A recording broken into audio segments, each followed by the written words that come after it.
All right, guys, today I have something really outside the box and crazy we're gonna do. This is probably something nobody's gonna do, but I'm gonna do it just because I can.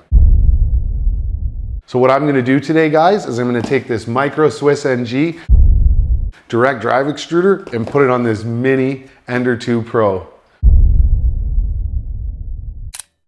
All right, guys, so let's dig into this. It's really simple. It's not gonna take long. I'm gonna take this 2mm driver. I'm gonna unscrew the back of the head here, take the fan shroud off. This is always the fun part with these because there's clips, so I'll just pop the clips out. There we go. And then just use the screwdriver to pop out this other clip, and the head pops right off. Now I'm gonna remove the hot end here. And quick. Pop that hot end off. Take our 1.5 driver and remove our fan here. Okay, and we've got our fan shroud assembly removed here. I'm going to take off our wheels now. And I forgot my 8mm wrench, so I'm just going to use this pair of needle nose pliers I brought up.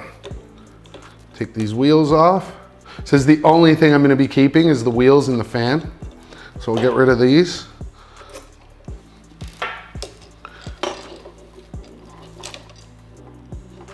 All right. And we will need this last wheel. Micro Swiss does provide the eccentric nut for the NG, so we won't have to worry about that. Literally the only thing we're saving is wheels and fan.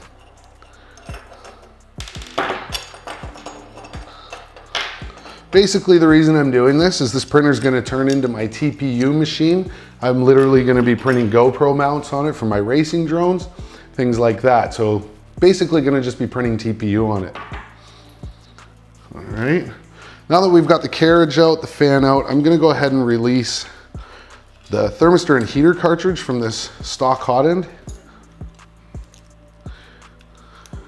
Personally, I would never print with a printer on a Bowden tube. I'm partial to direct drive. I have a few reasons for that. One of them being I love to print TPU. So we got a little set screw at the bottom here, 1.5 to release that heater cartridge. I'll try and just push that out there. Now, when you're pulling out your thermistor, be careful because they do put some thermal paste in there. So we just want to be careful of that.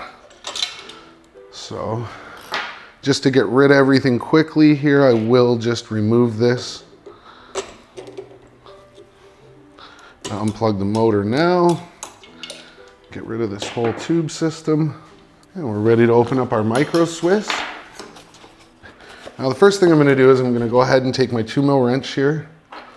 There's 2 screws to take the fan shroud to the Micro Swiss off. So we'll go ahead and take that off. I definitely will not be using a BL Touch for this printer. It is definitely not necessary. Although I guess you could if you really wanted to. I'm not going to bother. It's totally not necessary. So what I'll go ahead and start with is putting the gantry, or sorry, the bracket, motor and everything, extruder onto the gantry. And then I will show you how to heat tighten and explain a few things, again, just for people who might be doing this for another printer and just want a refresher. It'll be a little bit higher up in the video, in the newer videos, so you'll be able to just scroll to this if you wanted to change your nozzle or something, because there is something critical I'm going to teach you in this process. Now, first thing I'm going to do is we've got our eccentric nut. I'm going to go ahead and slip that into the hole here, like so. That's how that goes in. And you get your wheel, the long bolt, and then your washer and locking nut.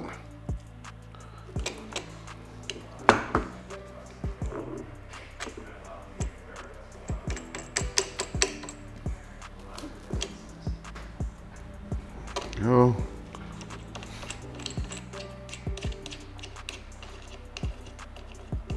We'll go ahead and tighten that belt up so it kind of helps hold the extruder in place as we put on our wheels here. They provide the hardware as well. Like I said, the only thing you're going to reuse is the wheels and fans. So I'll go ahead and get that first wheel installed. This is a really easy build, guys. If you're not afraid to wrench, it's really not hard. I highly recommend this extruder for any printer that has an end stop on the end like that, and a 20/20 extrusion. They will also be coming out with a lot more add-ons for this. I'm not gonna let you guys in on all the secrets. You can head on over to their website for Micro Swiss to see if they've got anything posted up yet, but there is a whole bunch of new innovations that will be adaptable to the Micro Swiss new generation, or next generation, excuse me. The extruder is now officially mounted. Belt tension is good. I will have to tighten the eccentric nut, but we will move on to that after. Now, the next thing I am going to do is I'm going to install the thermistor and heater cartridge into the hot block. Is this overkill for this printer? Yes. Is it awesome? Yes. Am I doing it for all the right reasons? Oh yeah. So I always like to give that Micro Swiss, it comes together, an extra little tighten, just to make sure that your heat break is actually tightened down to the block. That's super important before heat tightening. Now what I'm gonna go ahead and do is I'm gonna install that thermistor and heater cartridge. Really simple, it just slips in like so, same way it did with the stock Hotend. Go ahead and tighten down. And I just snug these ones. I don't want to over tighten that. Next, we just need to secure that thermistor into the block. Now, guys, anytime you're doing stuff with a thermistor, you definitely need to be a little more careful when tightening it down. It only needs to be snug so the wires won't slip out. If you over tighten this wire, you could definitely pinch it and cause a kink in the thermistor, and then you'll get a thermal error right away. I see this happen all the time. This is one of the most common mistakes people do when fixing their hot ends. Okay, so I've just snugged it up so it's not pinching it. Now we're gonna go on to heat tightening it. While we're waiting for that nozzle to heat up, I'm gonna go ahead underneath the bottom wheel with a 10 mil wrench. I'm going to tighten the eccentric nut until I get a bite like so, where it's not loose. That was a little too tight. It's got a little wiggle in it now. So we'll just tighten it back a tiny, tiny bit. And there, no wiggle. Hits that end stop with ease. And we're almost at temperature. You take your 7 mil wrench and your adjustable wrench. Now, when changing nozzles, we'll have Jaron zoom in on this so you guys can see exactly what I'm talking about. So right here, there is a 1.5 mil set screw that holds our heat break in place. Okay, guys? Now, when you change your nozzles on any Micro Swiss product, they're Hotend, old school direct drive, new school direct drive, take your fan shroud off. It's 2 screws. Loosen the set screw, drop this whole piece out. See how I have it hanging? This is how you want to change your nozzles every time. I cannot stress that enough. It's super important not to be lazy on this point. Reason being is this is aluminum. The heat break is titanium. If you put an adjustable wrench on there while trying to tighten underneath, you're gonna move a little bit, I promise you. Score the aluminum, and then that's gonna get stuck inside and you'll need another heatsink body. We want to avoid that at all costs. Takes a couple more extra minutes to take the shroud off and do it how I'm showing you guys. This is, in my opinion, the only way to change these nozzles. Now, I'm at 260 degrees, which is the printer's max temperature. No matter what printer you're using, you should go max temp to make sure nothing ever loosens off on you. So go ahead and take that socket, or excuse me, adjustable wrench, grab your heat block, give an extra little tighten. That's all you need to do. Tiny little bit. Now that's been heat tightened at 260. The next step is really easy. So all we're gonna do, this is still hot. I recommend that you do it cold. If I burn myself, it's on me. I do not recommend that you guys do this while it's hot. So I'll just go ahead and take my 7 mil wrench and I will slide that up into the hole in the heatsink here. Take that 1.5 mil driver. Now this, snug it down. No need to over tighten there, guys. Your sock, put this on now before you put your shroud on or it's a pain in the butt. So we'll go ahead and put our sock on. There we go. Now our sock's on. All we really have left to do is install our fans into the shroud. So we will be taking out the old fan duct. All right. Now there's a bag of provided screws it comes with. It does come with the 7mm wrench. I highly recommend if you have a low profile wrench that you go ahead and not use this. You're probably good for about 1 tighten. They do include it. I recommend tightening down your heat break, and then if you have a socket, use a socket for the nozzle. If you only have this low profile, I'll leave that entirely up to you guys. All right, the first thing I'm gonna do is I'll take our heatsink fan here, slip it into place, and we will go ahead and screw it down with the provided screws. Now these are self-tapping, so they tap into the plastic no problem.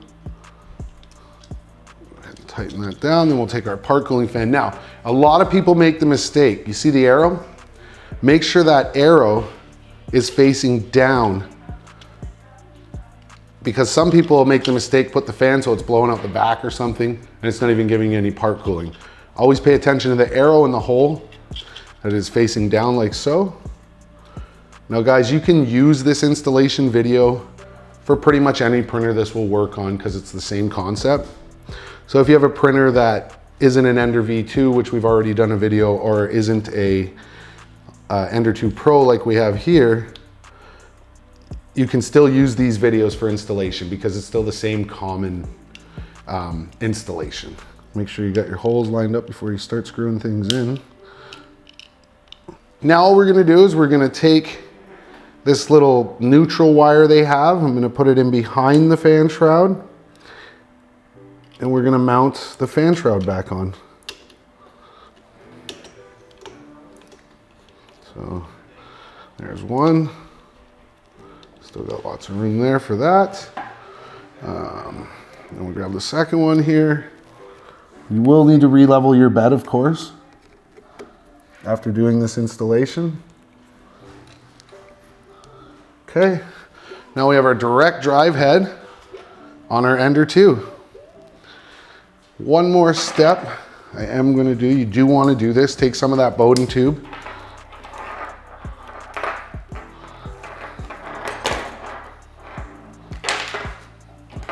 You only need a little piece of it. I'll go ahead and cut off the bad part, and then maybe about that much. No, that's not enough. I actually cut it too short, so get rid of that. It's garbage. And look at that, there's filament inside here. A little harder to cut through, but got it still. Go. Go, a little bit of tube there. We'll pop in our C-clip.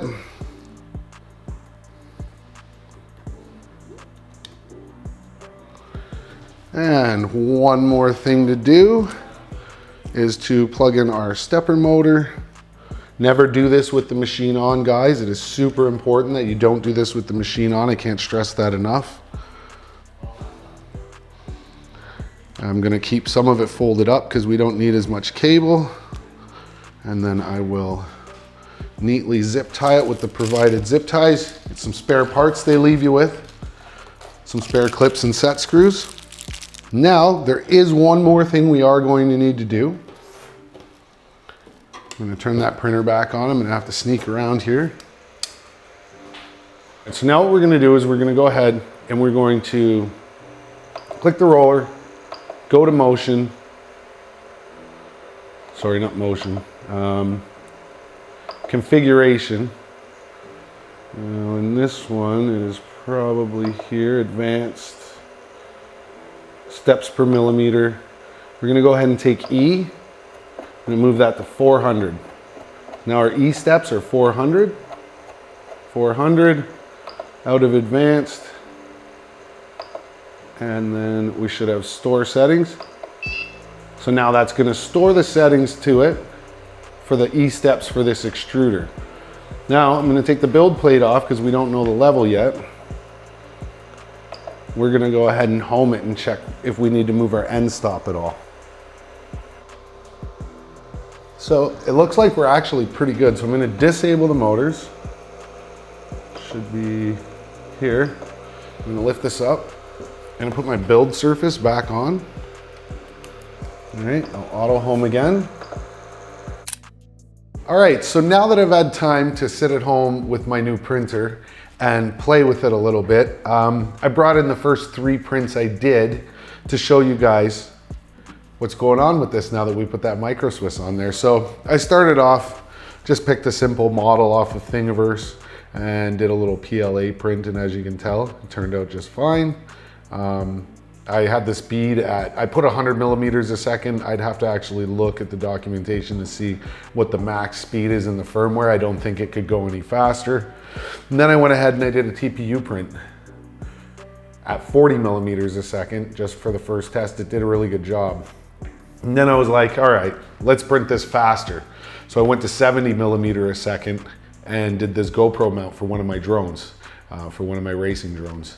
It did a really good job. I'm actually pretty impressed for just no profile tuning, just kind of throwing from my Ender 3, one of my older Ender 3 profiles for TPU with a direct drive, not running Clipper. So what we're gonna do next though, guys, is gonna be pretty interesting. So you're gonna have to stay tuned for that, because I'm actually gonna throw the Sonic pad onto the Ender 2 and see how fast we can make it print. So that's gonna be really interesting. You guys are gonna have to stay tuned for that, because I'm excited. Is this ridiculous? By all means. This is a beginner printer that is just something to get you in the door really cheap, but yet I wanted to take it to the next level because I fly FPV racing drones and I don't need a big space to print on. So I figured it'd be the perfect printer to try something like this on, to print my GoPro mounts and different attachments for my drone. But I like printing fast with precision. So we're gonna go ahead and throw a Sonic pad on this Ender 2. And it is the most ridiculous thing ever. The Sonic pad is like $256 if I'm not mistaken, Canadian, which is more than the Ender 2 costs. Then with the micro Swiss direct drive, the NG, at around $169, we've now got over $500 into an Ender 2. Is it ridiculous? Yes. Is it necessary? No. Is it friggin' awesome? Oh yeah. So guys, that wraps up this video. I hope you like it. If you want to see any more crazy ideas, something out of the box you want me to do, leave comments down in the video description. We'll make sure to check it out and see what we can do next. So we'll see you guys in the next video. Don't forget to like, share, comment, and subscribe.